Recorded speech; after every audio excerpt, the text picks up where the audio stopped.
Abel, good afternoon sa inyong lahat at 12:33 na ng tanghaling tapat. Pero walang araw mga Abel, yan makulimlim ang ating kapaligiran. Ayan mga Abel, kita nyo, makulimlim ang ating panahon.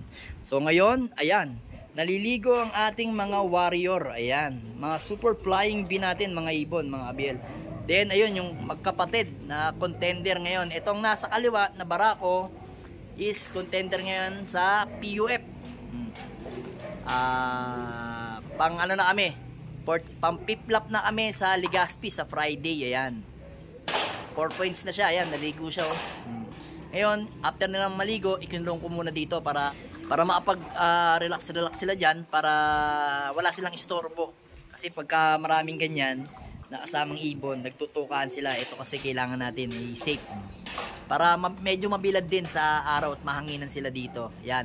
Then itong isa naman is young bird ng BBC. Yan.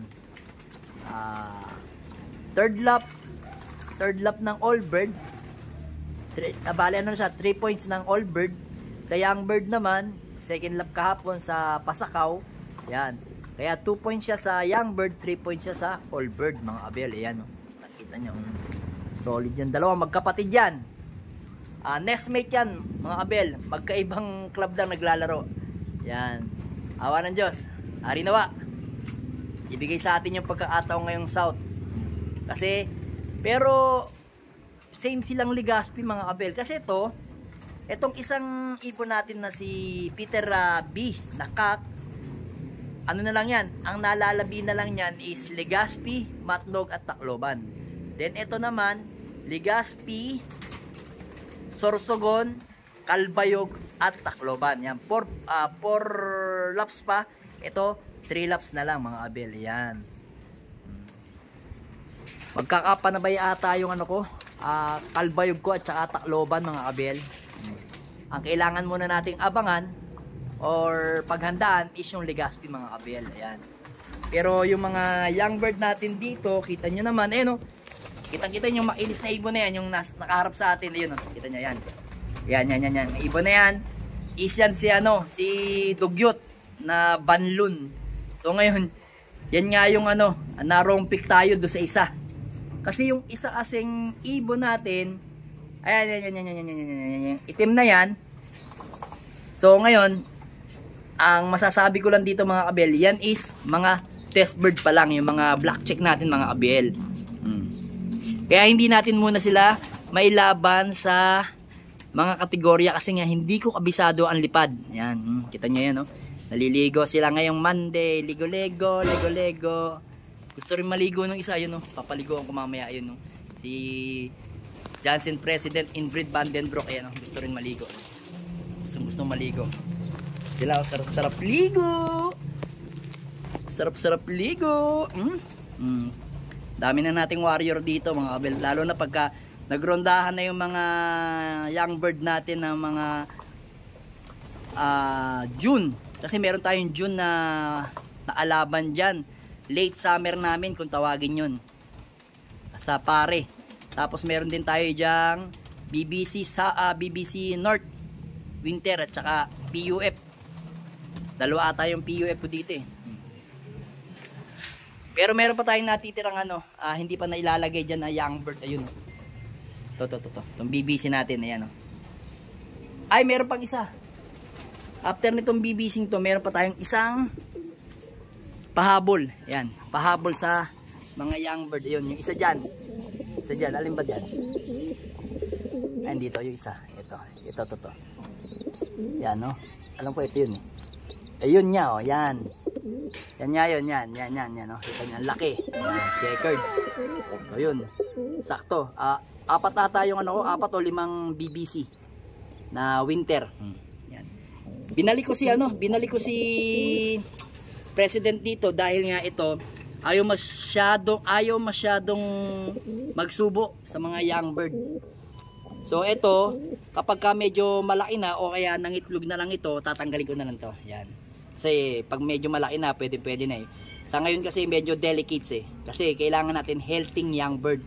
Kasi yan, BBC North tsaka BBC South. Then ngayon, Yan o, mga nakakondisyon yung mga ibon natin, lalo na to. Ayan o, naghihintay na lang si Peter. Ayan, ito si Peter Vicente o. Kondisyon na o. Ito parang gusto kong ibalik sa ibalik sa maselan ko na kak Kasi to talaga hindi pa magamit-gamit mga kabel. Wala pa sa katotohanan to. Wala pa sa katotohanan tong ibon na to, sayang na sayang. Ngayon ito, ayan, pero ngayon mga kabel, meron akong ibabalita sa inyo. Babawiin ko yung sinabi ko mga kabel. Kasi sabi ng tropa ko o ng kumpare ko, ipapisa ko daw ang unang egg ni Peter Malapot. Ayan. Papisa ko daw yung egg ni Peter Malapot at saka ni Juana. Ayan. Si Juana naman kasi is mas may edad kay Peter Malapot. Kasi sabi sa akin ng kumpare ko, tsaka ng tropa, subukan ko daw yung first clutch. Sabi ko pare, kahit kailan hindi ako nagpapapisa ng, o sabihin natin, nasubukan ko magpapisa ng first egg nila sa galing Dumalaga, pero maaga ka akong nawawala. Subukan mo ka ako, nasa bloodline yan. Kasi ang history pala nitong ibon na to, mga kabinet, yan na natin.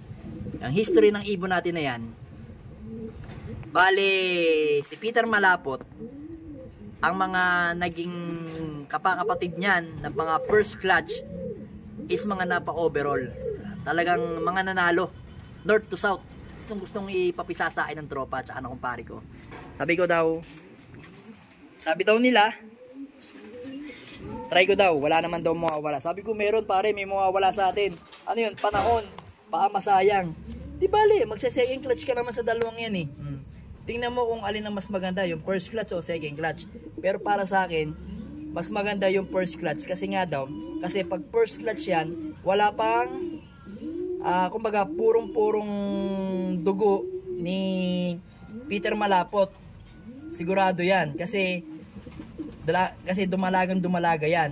Walang ibang makakasta. Sabi ko hindi ko na masasabi kasi galing nga sa ibang loop. Hindi yan. Kasi kung nakastahan yan, ang mangyayari dyan, mamamaga ng sipit-sipitan niya kasi tagal din ang karera Sabi ko sa bagay, tama ka dyan, subukan mo para malaman mo. Sabi ko sige, papisahan natin yan. Papipisahan natin yung itlog ni Juana at saka ni Peter Malapot. Ayan. Ganda talaga ng ibon na to. Solid laking hen. Ayan yung BBC natin na Peter Malapot at saka si Juana. Ito naman si Juana, kita nyo, napakagandang ibon. Solid Talagang buhay na buhay yung mga mata Yan yung mga gusto ko sa mga ibon, buhay na buhay yung mga mata. Tila lang, hawakan ko lang maayos ng aking camera. Yan. Yan kitang-kita nyo naman. Kondisyon na kondisyon. Yan So, sa mga nagtatanong sa akin, bago ako magsalang ng ibon, kailangan kondisyon. Yan nagpupulbos Ito rin, pulbos din Kaya match na match sila. Yan. Sana mag-click sila mga kabel.